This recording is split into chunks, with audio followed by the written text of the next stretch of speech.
ಹಾಲಿನ ಉಪಯೋಗ ಕಾಯಿಲೆಗಳಲ್ಲಿ ಹೇಗೆ ಮಾಡಬೇಕು, ಯಾವ ರೀತಿ ಮಾಡಬೇಕು, ಯಾವ್ಯಾವ ಥರ ಹಾಲು ಯಾವ ಕಾಯಿಲೆಯಲ್ಲಿ ಕೊಡಬೇಕು, ಇದ್ರದ್ದು ಉಪಯೋಗ ಏನು ಅಂಥೇಳಿ ಇವಾಗ ನೋಡೋಣ. ಆಯುರ್ವೇದದಲ್ಲಿ 8 ರೀತಿ ಹಾಲುಗಳನ್ನ ವಿವರಣೆ ಮಾಡಿ ಹೇಳಿದ್ದಾರೆ.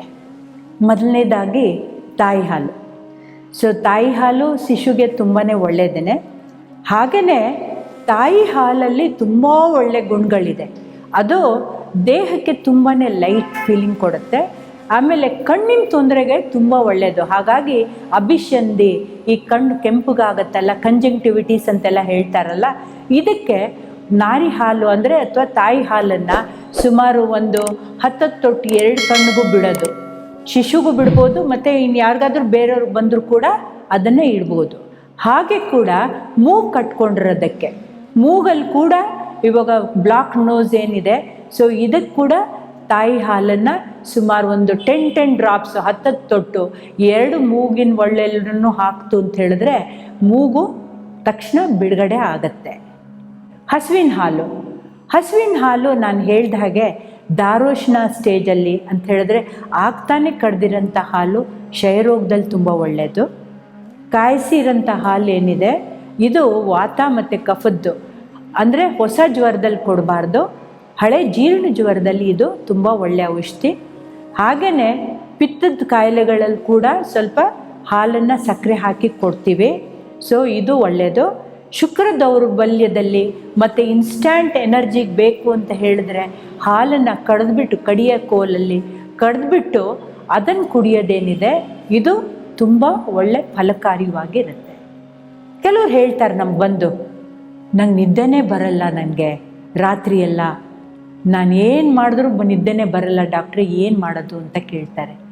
ಇಂಥವ್ರಿಗೆ ನಾವು ಎಮ್ಮೆ ಹಾಲನ್ನು ಪ್ರಿಸ್ಕ್ರೈಬ್ ಮಾಡ್ತೀವಿ.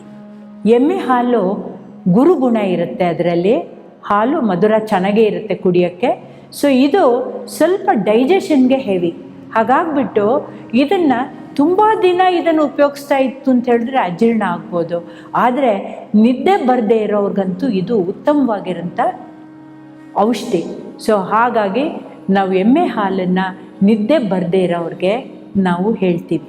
ಹಾಗೆ ಭಸ್ಮಕ ರೋಗ ಅಂತ ಇರುತ್ತೆ, ಅಂದರೆ ಈಗ ತಾನೇ ತಿಂದಿರ್ತಾರೆ ಆದರೂ ಕೂಡ ಅವ್ರಿಗೆ ಹಸಿವು ಆಗ್ತಾನೆ ಇರುತ್ತೆ.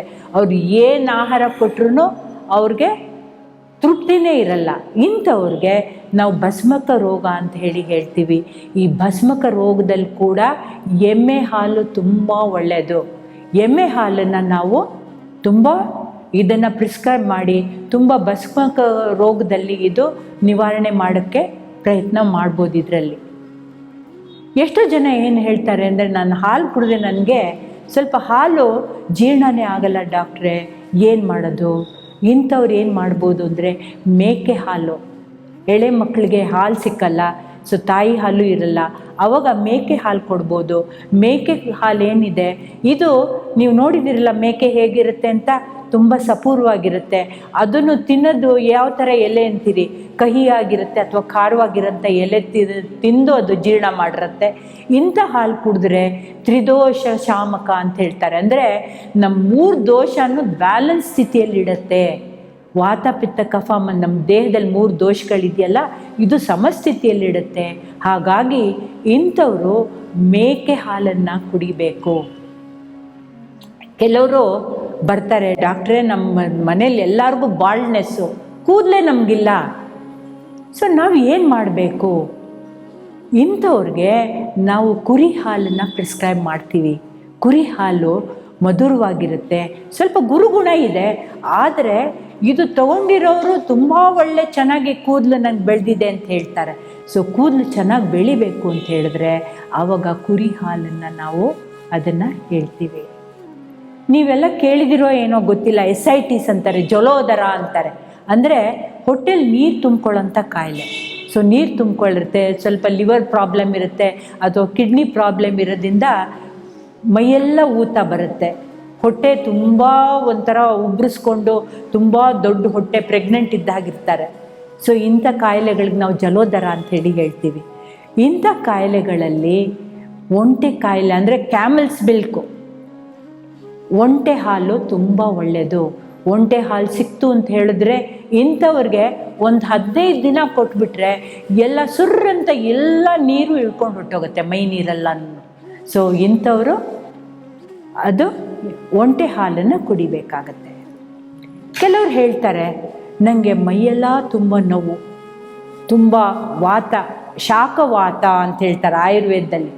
ಈ ಶಾಖವಾತ ಅಂತ ಹೇಳಿದ್ರೆ ಎಲ್ಲ ಇವತ್ತು ಈ ಕೈಯಲ್ಲಿ ನೋವು ಅಂತಾರೆ, ಇನ್ನೊಂದು ದಿನ ಇನ್ನೊಂದು ಕೈಯಲ್ಲಿ ನೋವು ಅಂತಾರೆ, ಇನ್ನೊಂದು ಬೆಟ್ಟಲ್ಲೆಲ್ಲ ನೋವು ಅಂತಾರೆ.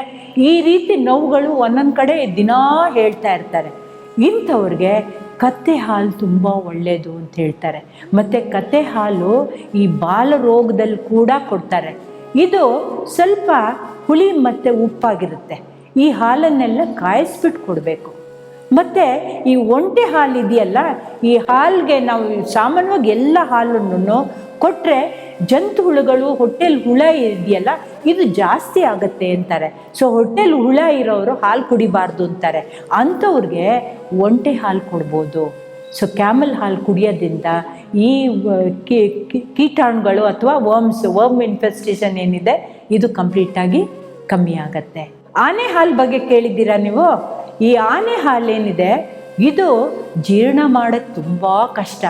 ಆದರೂ ಕೂಡ ತುಂಬ ಕೆಲಸ ಮಾಡ್ತಾರಲ್ಲ, ತುಂಬ ಸುಸ್ತಾಗಿರ್ತಾರಲ್ಲ, ಅವ್ರಿಗೆ ಇದು ದಿವ್ಯವಾಗಿರೋಂಥ ಒಂದು ಔಷಧಿ. ಸೊ ಆನೆ ಹಾಲು ಅಂಥವ್ರಿಗೆ ನಾವು ಕೊಡ್ತೀವಿ.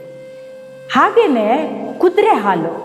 ಸೊ ಕುದುರೆ ಹಾಲು ಇದು ಸ್ವಲ್ಪ ಉಪ್ಪಾಗಿರುತ್ತೆ.